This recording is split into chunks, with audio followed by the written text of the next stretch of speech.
பகவானுக்கு நைவேத்தியம் பண்ணாமல், தேவதைகளுக்கு அவிர்வாகம் கொடுக்காமல், யாகங்கள் செய்யாமல் யார் ஒருத்தர் சொந்தமாக சாப்பிட்டே இருப்பானோ, யோ புங்தே ஸ்தேன ஏவ சாப்பிட்றன்னு அவன் தான். வெளியில் தெரியாது அவன் திருடுறது. மற்றவா சாமான திருடணும் தெரியும், இவன் திருடுறது தெரியாது யாருக்கும். அவ்வளோ மகாபாவன் பாபி. அதனால் தேவதைகளுக்கு வேணுங்கிறதெல்லாம் கொடுத்து செஞ்சால் தான் நமக்கும் புண்ணியம், நமக்கு ஸ்ரேயஸு, தேவதைகளுக்கு ஸ்ரேயஸு.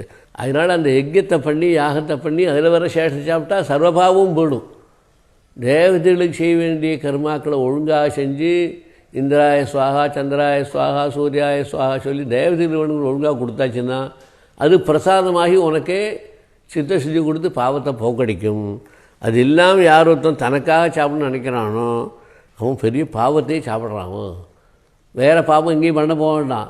பகவானுக்கு நைவேத்தியம் பண்ணாமல் கோவிலுக்கு போய் பகவானுக்கு நைவேத்தியான பிரசாதம் சாப்பிடாம அப்படியே கோவிலில் போய் உட்கார்ந்து தரிசனம் பண்ணிட்டு வெளில வந்தாலும் சரி, அல்லது யாக யஜ்யங்கள் செஞ்சு அந்த தேவதைகளை சந்தோஷப்படுத்தாமல் இருந்தாலும் சரி, அதெல்லாம் மாபெரும் பாவம். அதனால் எல்லாரும் நைவேத்தியம் இல்லாமல் பிரசாதம் சாப்பிடக்கூடாது. இப்போ எப்படி சாப்பிட்றோம்? ரோட்டில் போயிட்டே இருக்கோம், ஹோட்டலில் போயிட்டே இருக்கோம், சாப்பிட்டுட்டே இருக்கோம், எல்லாம் ஆகிட்டே இருக்குது. இந்த மாதிரி பாவமான காரியம் ஒன்றுமே கிடையாது.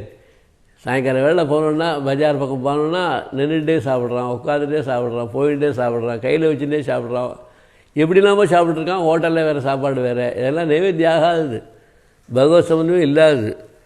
அதை தவிர யாக யஜ்யங்கள் பண்ணி அதை செஞ்சு சாப்பிட்டா இன்னும் விசேஷம். அதெல்லாம் ஒன்றும் இல்லாமல் சாப்பாடு என்ன ஆகுது? வெறும் உடம்புக்காக சாப்பிட்ற சாப்பாடு. உடம்புக்காக போட்ட சாப்பாடு என்னாச்சு? பாவத்தை சாப்பிட்றோம். அதனால தான் மனசெல்லாம் கெட்டு போய் எவ்வளோ கடவுள் பக்தி பண்ணினாலும், எவ்வளோ சத்சங்கத்தில் ஈடுபட்டாலும் உடம்புக்காக சாப்பிட்டால் உடம்பு பெருத்து வியாதிகள் வந்து சுகதுக்கங்கள் வருமே தவிர சாந்தி கிடைக்காது. அதனால் பகவன் நிவேதனத்தோடையோ அல்லது யாகங்கள் பண்ணி அது மூலம் பிரசாதம் சாப்பிட்டால் சகல பாவமும் போடும், சகல தோஷமும் போடும். இங்கே ரொம்ப கடுமையாக சாமானிய ஜனங்கள் கூட புரிய முடியாது, ரொம்ப அழகாக சொல்கிறாருங்க.